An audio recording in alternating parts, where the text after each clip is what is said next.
बिस्मिल्लाहिर्रहमानिर्रहीम। अस्सलाम वालेकुम। 19 चैनल की रमज़ान करीम सर्विस में मैं हूं आपका मेज़बान मोहम्मद अकरम राना। नाज़रीन, रोज़े जैसी अहम इबादत के बारे में बाज़ मसाइल को जानना अज़हद ज़रूरी होता है, लेकिन इनके बारे में कुरान व हदीस से वाज़ेह तालीम दस्तयाब ना होने की वजह से साइलिन फतावा के लिए मुफ्तियान कराम से रजू करते हैं। आज हम एक ऐसे ही मसले के हवाले से बात करेंगे जिस पर एक अरब आलिम का फतवा हमारे पास मौजूद है। सवाल यह है कि बेनमाज का रोज़ा मौसर है या नहीं, और फतवा पूछने वाले ने सवाल किया है कि बाज़ उलमा ऐसे मुसलमान फ़र्द को ऐबदार बताते हैं जो रोज़ा रखता है मगर नमाज नहीं पढ़ता। हालांकि नमाज का रोज़े में क्या दखल है, जबकि मैं रोज़ा रख कर जन्नत में बाबुर रयान के ज़रिए दाखिल होने वालों के साथ दाखिल होना चाहता हूँ। और ये बात मालूम है कि रोज़ा एक रमज़ान से दूसरे रमज़ान तक के गुनाहों के कफ़ारे का सबब है। बराह करम वज़ाहत फ़रमाएँ, अल्लाह आपको तौफ़ीक अता फ़रमाए।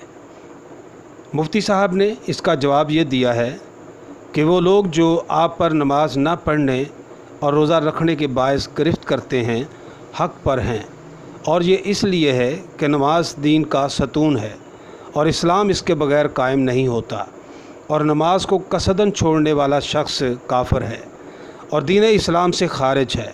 और काफिर का रोज़ा, सदका, हज या कोई भी नेक अमल अल्लाह के यहाँ मकबूल नहीं, इसलिए कि अल्लाह ताला ने फ़रमाया है सूरह तौबा आयत नंबर 154, उन लोगों के सदक़ात महज इस वजह से कबूल ना किए गए कि उन्होंने अल्लाह और उसके रसूल के साथ कुफ़र किया, और वो नहीं आते नमाज के लिए मगर सुस्ती के साथ, और नहीं खर्च करते मगर दिल की कराहत के साथ। अज़ीज़ान मुहतरम, चुनाचे इसी बिना पर हम कहते हैं कि जब आप रोज़ा रखते हैं और नमाज नहीं पढ़ते तो आपका रोज़ा दुरुस्त नहीं है, और ये आपको अल्लाह के यहाँ फ़ायदा देगा ना अल्लाह से करीब करेगा। जहाँ तक आपका ये ख़्याल है कि रोज़ा एक रमज़ान से दूसरे रमज़ान तक के गुनाहों का कफ़ारा बन जाता है, तो हम कहते हैं कि आप इस हदीस को नहीं जानते जो इस सिलसिला में वारिद हुई है। रसूल करीम सल्लल्लाहु अलैहि वसल्लम ने इरशाद फरमाया है कि 5 नमाज़ें, एक जुमा के बाद दूसरा जुमा अदा करना और एक रमज़ान के बाद दूसरे रमज़ान के रोज़े रखना, इनकी दरमियानी मुद्दत में किए हुए गुनाहों को मिटा देते हैं, जबकि कबीरा गुनाहों से परहेज़ किया जाए।